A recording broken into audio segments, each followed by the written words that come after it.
Yeah. Oh, Does well, Freddie live another day? I have to observe the process, and that's what the law has delivered. So, yes, if some of Freddie's cousins... Actually, Freddie is being endangered by these saboteurs 200 metres up in the air above a coal mine, and they're ruining the prospects of those jobs continuing. That's what you fellows should be sort of concentrating on. Got some questions for Te Aniwa Hurianganui on the Marine and Coastal Area Act. Yes. There was an iwi who were recently awarded customary marine title in the High Court, but will likely have that decision quashed once the government's changes are passed. Why are changes to the Marine and Coastal Area Act necessary when the Supreme Court largely ruled in the government's favour? No, the Supreme Court did not give the level of certainty that met the standard of our coalition agreement.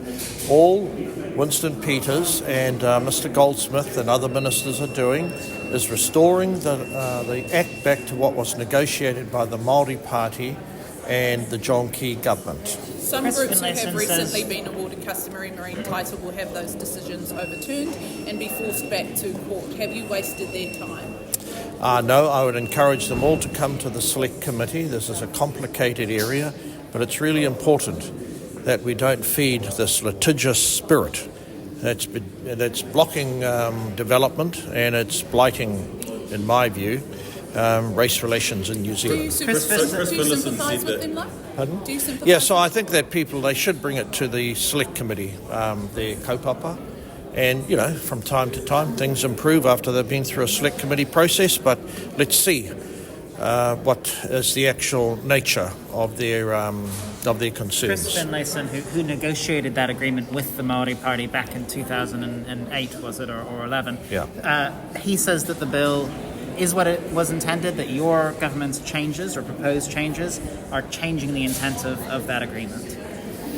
No, what we're dealing with is judicial adventurism. But he's saying that's not happened, that the courts have interpreted it the way that they expected them to. Well, look, I respect his view as a senior lawyer, but we're the politicians now, and he's a private citizen. Right. He's the politician who wrote it, though. Pardon? He's the politician who helped write it. Yes, and the law from time to time needs to be refined when it falls into the hands of these adventurous jurists. But are you refining it, or are you restoring its original intent? He's saying it doesn't need its original intent restored, so you're making changes to it. Yeah, no, we're definitely. Obviously, we are ensuring that it returns to what we believe, when Parliament passed the law, it was intended to deliver. Now, there has been some adventurism, and it's important that all Kiwis have certainty this issue doesn't turn into political fodder. The public can still access and fish in areas where customary marine title has been awarded, even if the law stays the same. Are you stoking fear by saying this is about balancing the interests of all New Zealanders? No, the Port of Tauranga has been frustrated from expanding. It is a valuable piece of economic infrastructure. It's needed by all sorts of Māori enterprises, and it's been undermined by a hapu called Ngāti Kuku. A more appropriate name has never been contemplated since Christianity. Can I also ask you one question in Te Reo Māori for Te Karere about our poll last night, which showed you popping up in preferred Prime Minister. How whakaaro ki tō kanohi ki te ana I roto I rata tauranga? Oh, he oho.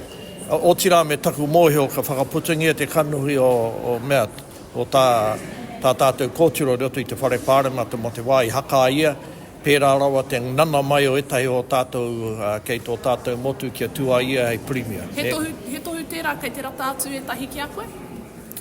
E nui no atu ngā hui ko tia mātou te whakahaere, nā maha tonu te hunga e rata mai ana ki taku tū me ngā kōrero e maringi mai ana I oku ngutu, o tira tāria te wā. Kia ora.